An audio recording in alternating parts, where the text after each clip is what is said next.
Students, कैसे हो आप सभी। आई होप सभी अच्छे हैं। आज हम करवाने जा रहे हैं आपको फर्स्ट चैप्टर नंबर थ्योरी का, जो कि आपका न्यू बुक है।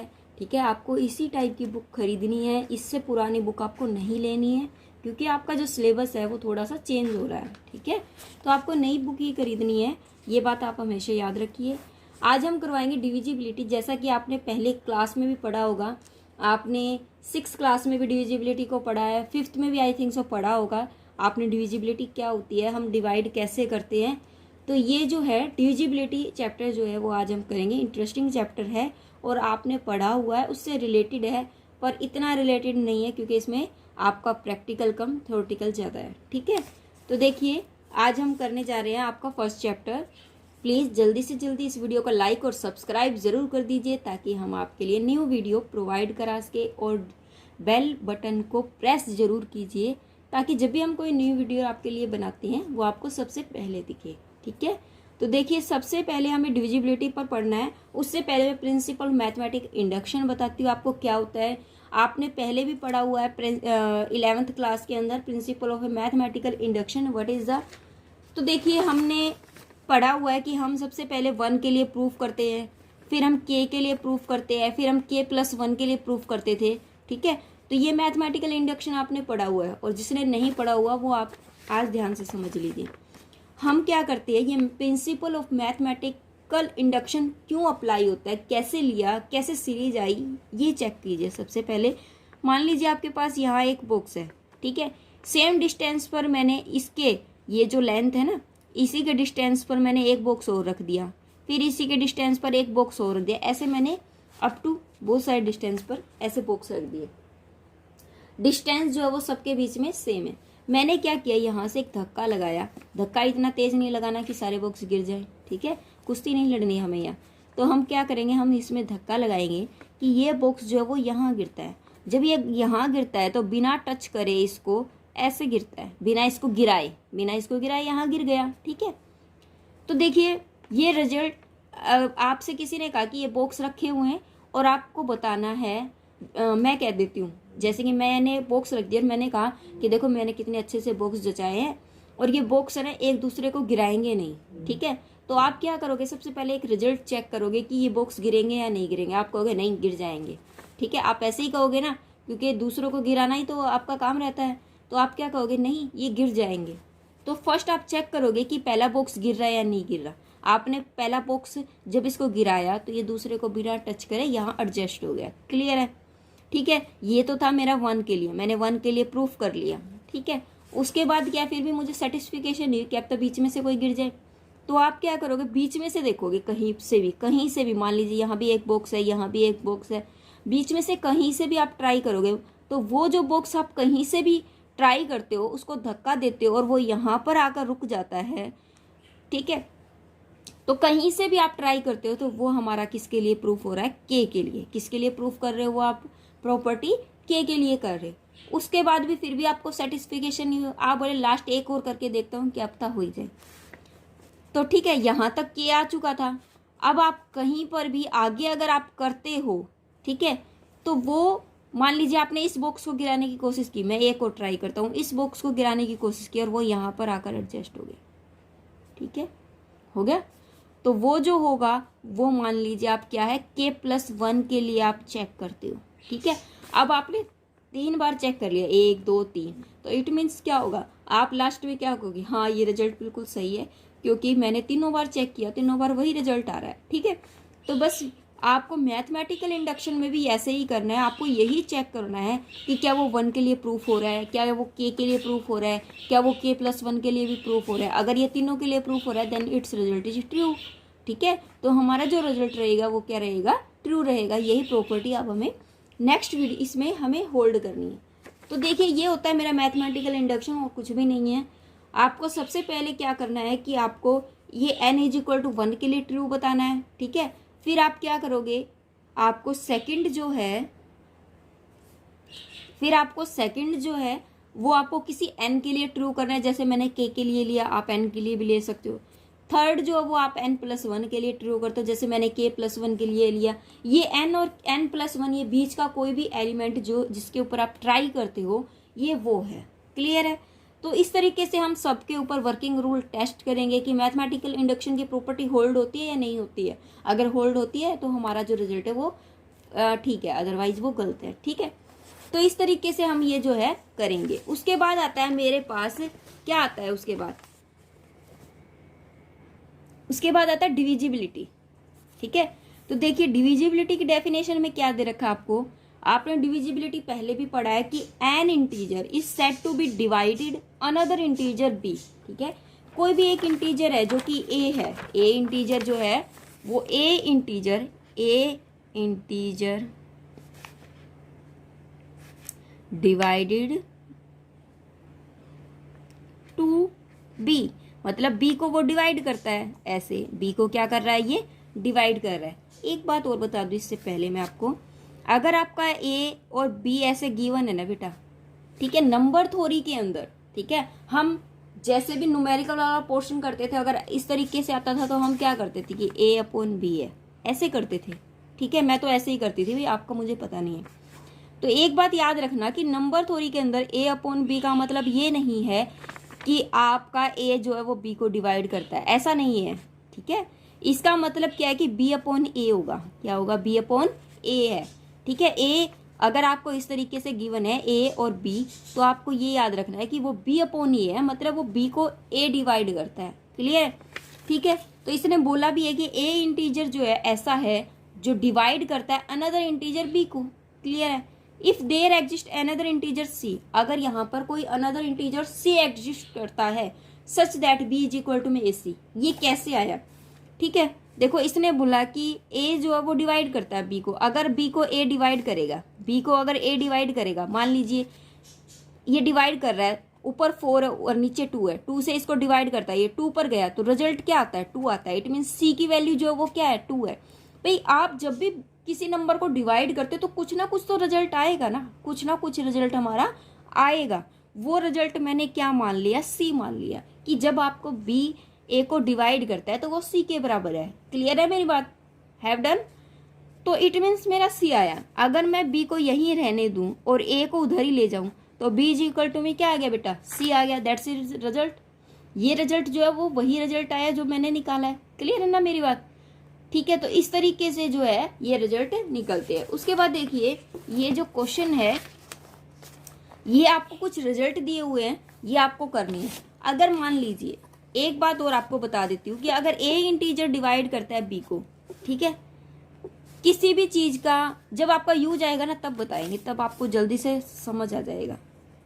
देखिए एक यहाँ दिया हुआ है, it can be easily verified, आप इसको बिल्कुल इजीली वेरीफाई कर सकते हो। इफ ए डिवाइडेड करता है बी को, देन इट मीन्स क्या, माइनस ए भी उसको डिवाइड करेगा, और माइनस, देखो कैसे, कि अगर मान लीजिए मैं कहूँ कि बी को ए डिवाइड करता है तो माइनस ए भी तो बी को डिवाइड करेगा ना, करेगा।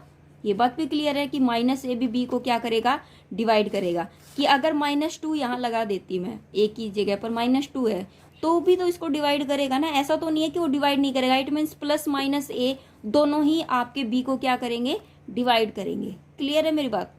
डिवाइड करेंगे। और सी रिजल्ट कब सेम आएगा, सी रिजल्ट कब आपका सेम आएगा, जब दोनों के एलिमेंट जो है वो सेम होंगे, मतलब दोनों के जो साइन है, एडिटिव जो साइन है वो सेम होंगे। मान लीजिए यहाँ माइनस और यहाँ माइनस है, ठीक है, तब आपका सी आएगा, और यहाँ प्लस है यहाँ प्लस है तब भी आपका सी आएगा। ठीक है, उसके बाद देखिए उसने बोला आगे नोट में कि ए अगर इस तरीके से लिखा हुआ है तो इट मीन्स इसका ये मतलब नहीं है कि ए जो है वो बी को क्या कर रहा है, डिवाइड कर रहा है। यही आपको चीज़ को ध्यान रखना है कि इसका मतलब ये नहीं है कि ये इसको डिवाइड कर रहा है। क्लियर है? ये चीज़ मैंने आपको बता दी। The word number may be to use and integer, integer use हो सकता है। ठीक है, क्लियर है? अब देखिए जो सेकंड रिमार्क में आपको दिया हुआ है, ये रिमार्क छोटी छोटी है पर पढ़ना थोड़ा इसलिए पढ़ा रही हूँ क्योंकि आपके कई बार कॉम्पिटिटिव एग्जाम में छोटी छोटी चीज़ें पूछी जाती है और फिर हम ये स्किप कर देते हैं और हमें दिक्कत होती है। देखिए ए डिवाइडेड बाई 0, इसने बोला कि ए बाय 0, बट इसका मतलब ये नहीं है कि ए डिवाइड करता है बी को। इसका मतलब क्या है, ए डिवाइड करता है बी को, ये तो है इसका मतलब, लेकिन 0 ए को डिवाइड करता है ये इसका मतलब नहीं है। बिकॉज 0 इज इक्वल टू, अगर ए 0 लिखा हुआ है तो हम कैसे लिखेंगे, ये नीचे वाला अगर आपको याद करने का तरीका बता दूं तो आपको कैसे करना है, जैसे अगर ए 0 लिखा हुआ है तो आप इसको लिखेंगे 0/a, ठीक है, 0 डिवाइडेड बाय ए, और 0 डिवाइडेड बाय ए आएगा तो 0 इज इक्वल टू में कुछ ना कुछ वैल्यू आनी चाहिए, ए उधर चला जाएगा सी के साथ, ठीक है। तो देखिए जब आप इसको ऐसे करते हो तो उसकी वैल्यू क्या आएगी, 0 ही आएगी, तो इसलिए 0 से मल्टीप्लाई कर दिया, क्योंकि आप 0 कब आएगा, जब 0 से उसकी मल्टीप्लाई होगी। वेयर जहां पर ए जो है वो नॉट इक्वल टू 0, यहाँ पर ए की वैल्यू 0 के बराबर नहीं है। 1 डिवाइड एनी इंटीजर, 1 जो है वो हर इंटीजर को डिवाइड करेगा, ये बात तो क्लियर है। तो मैं क्या लिख सकती हूँ, 1/a, मतलब a को 1 जो है डिवाइड कर रहा है। a/a जो है वो फॉर ईच इंटीजर a के लिए, where a not equal to 0। Division is a not everywhere defined in Z integer, division जो है वो एवरीवेयर आपकी डिफाइंड नहीं होगी, ये कब किस में डिफाइंड होगी, सेट ऑफ द इंटीजर के अंदर डिफाइंड होगी। किसके अंदर डिफाइंड होगी, ये सेट ऑफ इंटीजर के अंदर। सम इम्पोर्टेंट डेफिनेशन है जो कि देखो क्या दिया हुआ आपको, कि इसने क्या बोला है, the non zero number A is proper divisor क्या होता है, इम्प्रॉपर डिवीजर, ठीक है। मैं आपको वैसे ही बता देती हूँ कि प्रॉपर डिवीजर होता क्या है। प्रॉपर डिवीजर वो होता है बेटा, आपने देखो पहले भी पढ़ा है, जैसे कंपोजिट नंबर होता है, प्राइम नंबर होता है ना, सेम वही होता है। जैसे कि मान लीजिए आपका 6 है, ये जो 6 है ना, ये आपका क्या है, प्रॉपर है। कैसे, देखिए इसको अगर मैं 2 से डिवाइड करती हूँ, कंप्लीट डिवाइड हो रहा है, 3 से भी कंप्लीट डिवाइड हो रहा है, तो इसके जो प्रॉपर डिवीजर है वो क्या है, 2 और 3 है।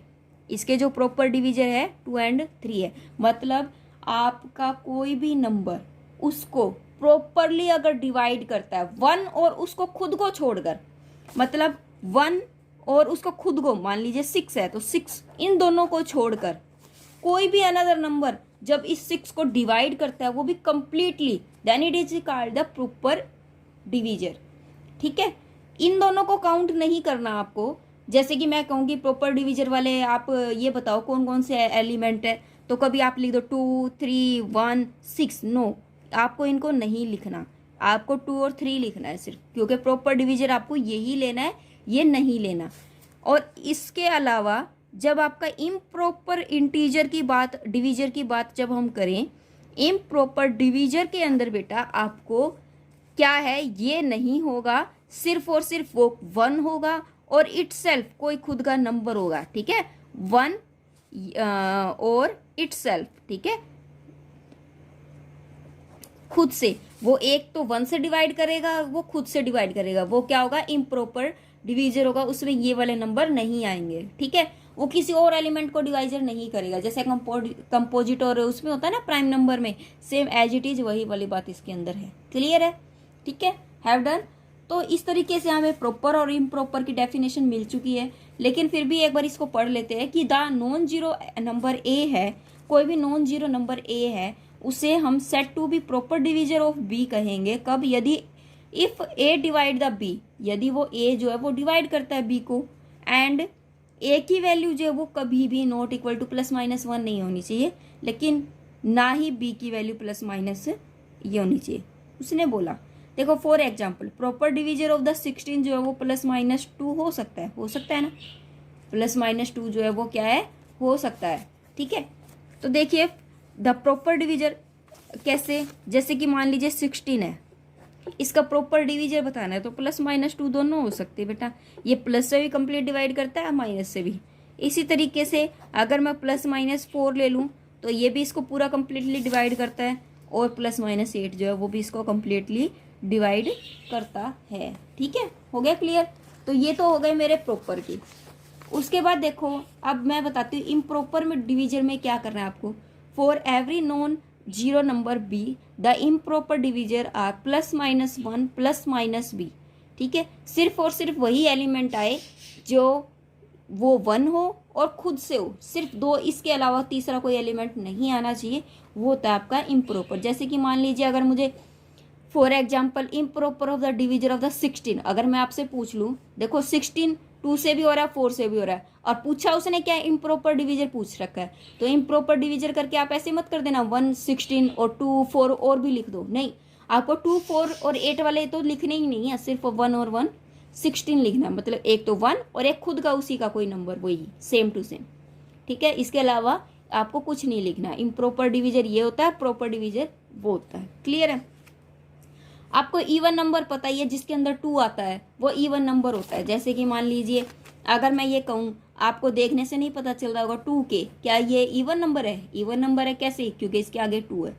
जिसके भी आगे 2 आ जाए ना वो इवन नंबर है। और ओड नंबर क्या होता है? जैसे कि 2K + 1 आ जाए, इस 2K में अगर 1 जुड़ जाए वो क्या होता है? आपका ओड नंबर हो जाता है। ठीक है। अब कुछ थ्योरम दी हुई है, इनका यूज नहीं है पर आपको समझाना जरूरी है कि ताकि आपको समझ में आने से फिर कभी दिक्कत नहीं होगी। देखिए क्या दिया हुआ आपको, इसने दिया हुआ आपको the product of the 2 number is also N even number. इसने बोला कि प्रोडक्ट होता है जो 2 नंबर का, वो क्या होता है? इवन नंबर होता है। कैसे पता चलेगा? मान लीजिए मैंने लेट कर लिया, let a and B 2 even number है, बी 2 इवन नंबर है, और उसने बोला कि इन दोनों का जो प्रोडक्ट है वो आपका इवन होता है। कैसे? आपने लेट कर लिया a and B 2 even number, 2 even number है। ठीक है। तो मैं क्या करूँगी? ए इज इक्वल टू मैं क्या मान लूँगी? 2K1 मान लिया। ठीक है। क्योंकि मैंने अभी बोला ना कि इवन नंबर की पहचान क्या होती है कि वो 2 होता है उसके साथ में। बी को मैंने मान लिया लेट 2K2 मान लिया। इनका जो प्रोडक्ट है, प्रोडक्ट अगर करूँ ए डॉट बी तो वो क्या हो जाएगा आपके पास? 2K1 इंटू में 2K2 हो गया, 2K1 इंटू में 2K2 हो गया। अगर मैं इनमें से एक 2 बाहर ले लेती हूँ और अंदर क्या लिख देती हूँ? 2K1 और K2 ऐसे लिख सकती हूँ ना मैं इसको। ठीक है। तो मैंने इसको क्या मान लिया? पूरे को K मान लिया। 2K1 और K2 को लेट कर लिया मैंने K। क्या लेट कर लिया? K। तो ये कितना हो गया? K हो गया। यहाँ पर क्या? A dot b. तो देखो इनका प्रोडक्ट जो है वो क्या आ रहा है? 2 से मल्टीपल आ रहा है। 2 का अगर ये मल्टीपल आ रहा है तो इट मीन्स क्या है? It is the even number, it is an even number. Clear है। ठीक है कि प्रोडक्ट जो है वो भी मुझे क्या दे रही है? इवन नंबर दे रही है, अगर मैं अलग अलग 2 इवन नंबर लेके चलती हूँ। ठीक है। नेक्स्ट में उसने बोला कि product of 2 odd number is also an odd number. इसने बोला प्रोडक्ट ऑफ 2 ओड नंबर। तो सेकंड जो थ्योरम है उसमें मैं क्या कर लेती हूँ? लेट कर लेती हूँ A and B 2 odd number. तो अगर ये ओड नंबर है तो ए की वैल्यू मैंने क्या माननी है? 2K1 + 1 मान लिया, लेट कर लिया। बी की वैल्यू मैंने क्या मान ली? 2K2 + 1 मान ली। इन दोनों का प्रोडक्ट ए डॉट बी। ठीक है। A dot B. अगर ए डॉट बी करती हूँ तो देखिए बेटा यहाँ क्या हो जाएगा? 2K1 + में 1 इंटू में 2K2 + 1। इनकी मल्टीप्लाई करनी है आपको। अगर जब आप मल्टीप्लाई करते हो तो देखिए यहाँ पर ये कितना हो जाएगा? 2K1 2K2 दोनों की मल्टीप्लाई, फिर इसकी इससे करेंगे तो 2K1, फिर इससे करेंगे 2K2, फिर इससे करेंगे तो +1। ठीक है। अब देखो, अब मैं क्या करती हूँ? सब में से 2 कॉमन ले लेती हूँ, क्योंकि इस पूरे में से 2 कॉमन ले लिया मैंने। कॉमन ले लिया, क्या बच गया यहाँ? 2K1 K2 प्लस में K1 प्लस में K2 और यहाँ पर +1, इसको ऐसे ही छोड़ दिया। ठीक है। इस पूरे को मैं क्या मान सकती हूँ? कुछ ही मान सकती हूँ। K मान लिया मैंने। इसको क्या मान लिया? K। 2K1 K2 प्लस में K1 प्लस में K2 इज इक्वल टू में K मान लिया मैंने इसको। अगर मैं इसको K मानती तो यहाँ क्या रख सकती हूँ? 2K + 1। तो देखो वही आ गई ना इवन नंबर वाली प्रॉपर्टी। मतलब इनका जो प्रोडक्ट है वो किसके बराबर आ गया? Odd number. सॉरी मैंने इवन बोला ना गलती से, ओड नंबर के बराबर आ गया। तो मतलब मैं कोई भी अगर 2 एलिमेंट ओड नंबर के लेती हूँ तो उनका जो प्रोडक्ट है वो भी क्या आता है? मेरा ओड नंबर ही आएगा। क्लियर है? आई थिंक सो सबको क्लियर हो गया होगा। तो देखिए उसके बाद हम क्या दे रखा है? नेक्स्ट जो थ्योरम दी हुई है उसमें क्या दिया हुआ है आपको कि the product of an even number with an odd number is an even number. अगर आप प्रोडक्ट करते हो इवन नंबर की और ओड नंबर की, वो हमेशा इवन नंबर आती है। ऐसा क्यों? देखिए इवन नंबर और ओड नंबर की जो प्रोडक्ट है वो कैसे आएगी? इवन नंबर, मान लीजिए कि आपने a इज इक्वल टू में a let B an odd number ले लिया and B the an even number. ठीक है, तो अगर आपने इसको ओड लिया तो ए इज इक्वल टू में 2k1 प्लस 1, और अगर आपने इसको इवन लिया है तो हमें क्या मानना पड़ेगा 2k2। ठीक है, क्लियर है इतनी बात। अब इसका प्रोडक्ट लेना है तो मैं क्या करूँगी, a dot B 2k1 plus में 1 इंटू में 2k2। ठीक है, अगर मैं इसको प्रोडक्ट करती हूँ तो क्या आता है मेरे पास, 2 इसको करेंगे 2k1 और ये हो जाएगा k2, 2 साथ में प्लस में 2k2। ठीक है, अब देखिए अब क्या करें, अब इसमें से मैं 2 कॉमन ले सकती हूँ। ठीक है, मैंने क्या करना है, इसके अंदर से 2 कॉमन ले लेना है, तो मैंने क्या किया 2 कॉमन ले लिया। ठीक है, बचा क्या यहाँ पर बचा 2k1 k2 प्लस में k2। ठीक है, क्लियर है। अगर मैं इस पूरी टर्म को k मान लूँ, मैं यहाँ लिख देती हूँ 2k1 k2 प्लस में k2 इज इक्वल टू में k मान लिया मैंने, तो यहाँ अगर मैं रखूँ 2k इज इक्वल टू में a डॉट में, तो देखो इवन नंबर और ओड नंबर की जो मल्टीप्लीकेशन है वो क्या आई है, इवन नंबर आई है। क्या आई है, इवन नंबर आई है। तो और आप प्रैक्टिकली जो छोटी क्लास में करते थे ना, मान लीजिए आपका ये इवन नंबर है और ये ओड नंबर है और आप इनकी मल्टीप्लाई करते हो तो क्या आता है 6, तो ये क्या आपका इवन नंबर है।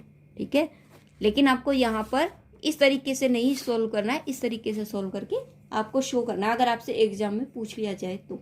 ठीक है, एक बच्चे ने मुझसे ये क्वेश्चन पूछा था कि मैम अगर हम एग्जाम्पल से कर दे तो, नहीं, आपको सिर्फ और सिर्फ थ्योरेटिकल इस तरीके से शो करना है, वो वाला आपको नहीं लगाना। ठीक है, उसके बाद देखिए थ्योरम है, इसके ऊपर डिविजिबिलिटी के बेस जो थ्योरम में है वो हम करेंगे। क्या दिया हुआ है फर्स्ट थ्योरम में, इफ यदि a is a divisor of b and b is a divisor of c then a is a divisor of c, if a by b by c then a by c। ठीक है, बिल्कुल easy theorem है, कुछ भी नहीं है इसके अंदर। उसने क्या बोला कि फर्स्ट जो थ्योरम है उसमें उसने बोला कि a बाय ऐसे b दिया हुआ है, इट मीन्स मैं इसको कैसे लिख सकती हूँ, b इज इक्वल टू में a, c की बजाय मैं कुछ और मान लेती हूँ k1। मैंने मान लिया k1 is any integer exist.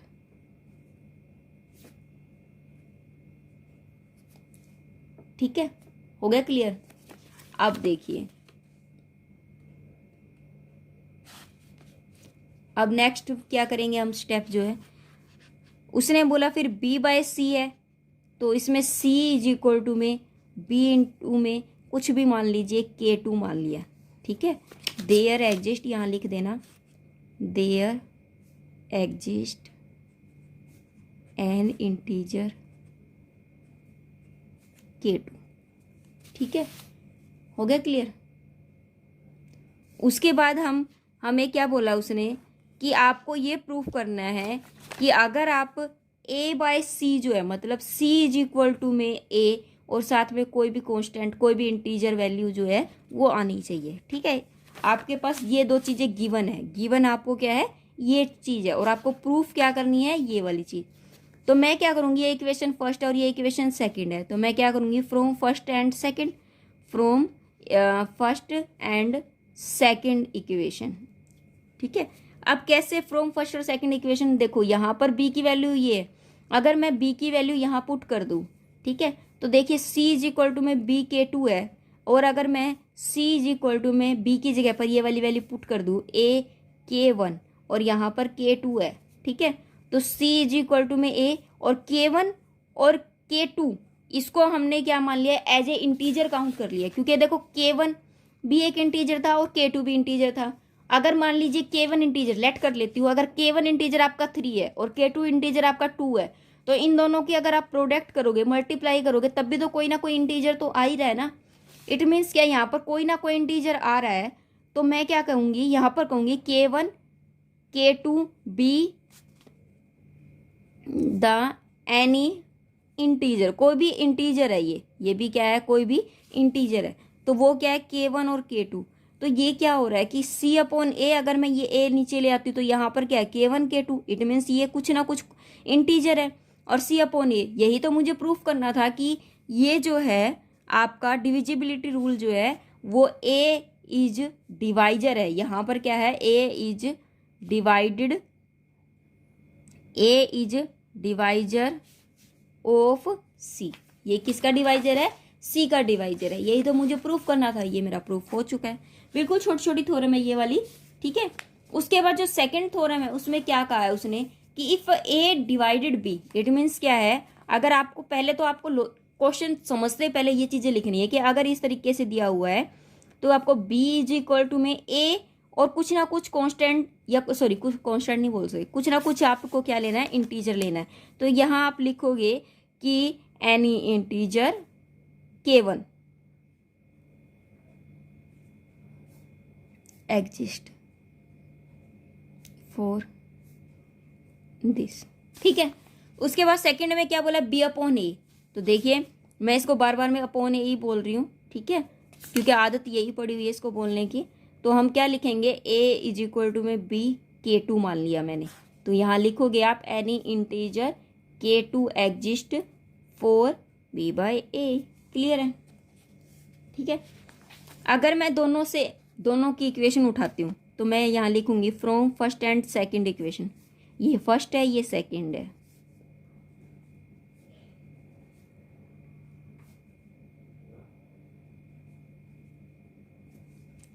अब देखो अगर मैं B की जगह पर ये वाली वैल्यू पुट कर देती हूँ, ठीक है, तो यहाँ क्या आ जाएगा, या फिर A की जगह पर पुट कर दो, तो A इज इक्वल टू में B की जगह पर ये वाली वैल्यू पुट कर दी मैंने, A K1 और K2 पहले से था, ठीक है। अब आपको पता है कि K1 और K2 कोई ना कोई इंटीजर है। देखो यहाँ से A कैंसिल हो सकता है ना, अगर A बाई A लूँगी तो ये क्या हो जाएगा, K1 और K2 बच गया, ये तो इससे कैंसिल मान लीजिए हो गया। तो क्या होगा, K1 और K2 किसके बराबर हो गया, आपका 1 के बराबर हो गया। किसके बराबर हो गया, 1 के। तो मैं क्या कह सकती हूँ कि इन दोनों की जो प्रोडक्ट है वो किसके बराबर आ रही है, 1 के बराबर आ रही है। तो देखो अगर इन दोनों की प्रोडक्ट 1 के बराबर आ रही है तो या तो ये इंटीजर K1 भी आपका क्या होना चाहिए, 1 होना चाहिए, और K2 भी आपका 1 होना चाहिए, ठीक है, या फिर K1 आपका -1 होना चाहिए और K2 भी आपका क्या होना चाहिए, -1 होना चाहिए। मेरी बात क्लियर है ना, क्योंकि देखो अगर मैं इन दोनों का प्रोडक्ट करती हूँ 1 इंटू 1 तब भी 1 आता है, और अगर -1 और इंटू -1 करती हूँ तब भी 1 आता है। क्लियर है ना। तो इट मीन्स क्या है कि ये दोनों चीज़ें है। अगर ये दोनों चीज़ें है मतलब आपका ये इंटीजर माइनस भी है और ये वाला भी माइनस हो सकता है, ये प्लस भी हो सकता है, ये माइनस भी हो सकता है।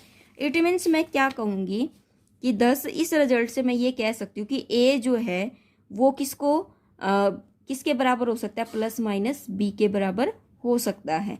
A इज इक्वल टू में किसके बराबर होता है, प्लस माइनस B के बराबर हो सकता है। प्लस तो होगा, हो सकता है, लेकिन माइनस भी हो सकता है, क्योंकि माइनस का मैंने रिजल्ट आपको बता दिया कि अगर आप -1 भी लेते हो तो भी आपका 1 आता है। तो A इज इक्वल टू में हम +-1 ले सकते हैं। क्लियर है या नहीं है, क्लियर हो गया, ठीक है। उसके बाद देखिए, उसके बाद जो नेक्स्ट थ्योरम है जो थर्ड, उसमें क्या दिया हुआ आपको, A बाय B है। तो मैं इसको कैसे लिखूंगी, A बाय B है, तो आपको लिखना क्या है, थर्ड थ्योरम के अंदर B इज इक्वल टू में A, ठीक है। आपने कुछ भी मान लिया, K मान लिया, आप यहां पर लिखेंगे K इज एनी इंटीजर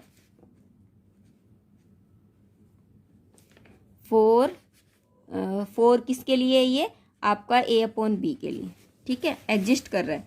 अगर ये इसके लिए एग्जिस्ट करता है, उसने बोला A बाय B के, ठीक है, तो हम कैसे लिखेंगे इसको, B के इज इक्वल टू में A बाय B के लिए हम क्या लिखेंगे, B के इज इक्वल टू में A इंटू में कोई भी एनी इंटीजर जो है यहाँ पर हम लिख सकते हैं, कोई भी इंटीजर मैंने कुछ भी मान लिया,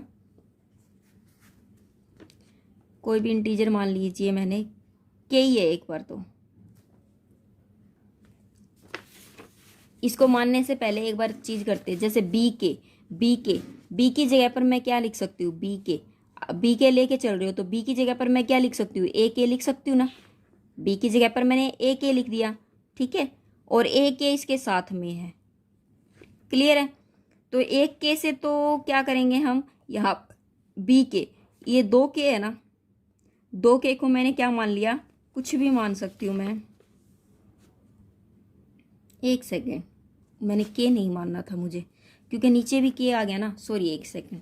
थर्ड क्वेश्चन जो है ना, फिर से देखो, इसने क्या बोला कि आपको क्या दिया हुआ है, ए अपॉन बी गिवन है, तो हम क्या लिख सकते हैं, बी इज इक्वल टू में के नहीं मानेंगे, क्यों, क्योंकि नेक्स्ट में के आ रहा है, तो हम सी मान लेंगे, ठीक है। तो ए सी हो गया, वो क्या हो गया, C. C is an integer है, सी एन इंटीजर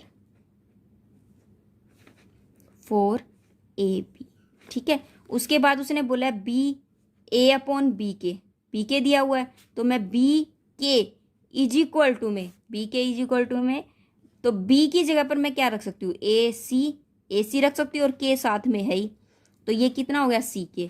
तो यहाँ पर मैं क्या मान लेती हूँ, देखो सी भी एक इंटीजर है और के भी कोई इंटीजर है, सी भी एक इंटीजर है और के भी क्या है, इंटीजर है, क्योंकि उसने पहले ही बोल दिया के इज एन इंटीजर, तो सी भी इंटीजर है, के भी इंटीजर है। मान लीजिए सी 2 है, ये 3 है, तो 2 3 जा 6, कोई और इंटीजर ही मिलेगा मुझे, तो वो मान लीजिए मैंने सी और के लेट कर लिया, डी है, लेट डी। तो मेरा बी के इज इक्वल टू में किसके हो गया, ये यहाँ पर ए था और डी और आ गया, तो ए डी, तो ये क्या हो गया मेरा, बी के इज इक्वल टू में ए डी। यही मुझे बताना था कि बी के जो है वो मेरा किसके बराबर आ जाएगा, नेक्स्ट इंटीजर ए डी के। तो हम क्या कह सकते हैं कि ए जो है बी के बाय ए नीचे ले आऊंगी, तो वो क्या हो जाएगा, डी के बराबर हो जाएगा। Then we can say that कि A by the divisibility, by divisibility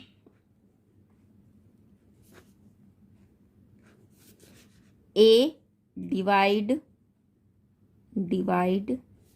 B के, ठीक है। क्लियर है, बस इतना ही हमें ये करना है, ठीक है। उसके बाद देखिए जो नेक्स्ट है उसमें क्या दिया हुआ आपको, आपकी ये भी बिल्कुल इजी है कि ए अपॉन बी दिया हुआ है, ए अपॉन सी दिया हुआ है, देन ये वाली चीज़ें हमें क्या करनी है, बतानी है कि ये है या नहीं है। तो देखिए आपको क्या दिया हुआ है, फोर्थ थ्योरम के अंदर ए और बी के लिए एंड ए और सी के लिए, तो देन यहाँ पर हम क्या करेंगे, then there exist 2 integer exist करवा देंगे हम यहाँ पर, then there exist K1 and K2 such that B is equal to में क्या हो जाएगा, ए K1, और C इज इक्वल टू में क्या हो जाएगा, ए K2, ठीक है। मुझे प्रूफ क्या करना है, मुझे प्रूफ करना है ए बाय बी प्लस सी, तो मैं क्या करूँगी, यहाँ पर b प्लस सी लेके चलती हूँ, क्योंकि देखो इसने बोला कि a बाय बी प्लस सी लेना है, तो मैं पहले b प्लस सी की वैल्यू निकाल लेती हूँ। b प्लस सी, नीचे b प्लस सी किसके बराबर आना चाहिए, a के बराबर आना चाहिए, ठीक है। उससे पहले मैं क्या करूँगी, b की वैल्यू यहाँ पर रख देती हूँ a K1, और c की वैल्यू रख देती हूँ मैं यहाँ a K2, ठीक है। इसी तरीके से b माइनस सी है, नीचे एक और है ना b माइनस सी, देखो नीचे एक और है b माइनस सी के लिए, तो b माइनस सी के लिए मैं क्या करूँगी, यहाँ b माइनस सी के लिए b की वैल्यू मैं रख देती हूँ a K1, ये हो जाएगा, और यहाँ पर a K2, यहाँ से a कॉमन ले लेते हैं, तो ये हो जाएगा K1 प्लस K2, और यहाँ से अगर कॉमन लेंगे b minus C is equal to में a, तो K1 माइनस में K2। क्लियर है मेरी बात, ठीक है। तो देखो अगर मैं दोनों की बात करूँ, यहाँ प्लस माइनस का साइन चेंज हुआ, तो मैं अगर इकट्ठा लिखती हूँ तो ये कितना हो जाएगा, a K1 plus minus K2, इसके अकॉर्डिंग ये बदल जाएगा, ठीक है। यही हमें प्रूफ करना है कि आपका जो है इट मीन्स क्या आया कि b plus minus C is equal to में a, और ये क्या है K1 प्लस माइनस में K2 एनी इंटीजर हो गया, एनी इंटीजर। तो हम ये लिख सकते हैं कि a अपॉन बी प्लस सी, वो कैसे, क्योंकि देखो b प्लस माइनस सी अपॉन ए ही बचेगा, यहाँ पर क्या बचेगा, k प्लस माइनस में K2। क्लियर है, हैव डन। इस तरीके से ये थ्योरम में करनी है। आज हम इतना ही करेंगे, नेक्स्ट वीडियो में हम नेक्स्ट थ्योरम के साथ मिलते हैं। तब तक सभी बच्चे प्लीज़ लाइक, सब्सक्राइब और कमेंट जरूर कीजिए। आपको हमारी वीडियो कैसे लगी तो आप हमें डिस्क्रिप्शन बॉक्स में ज़रूर चेक कीजिए और हमें बताइए कि आपको हमारी वीडियो कैसी लगी, ठीक है। तब तक के लिए बाय बाय। है।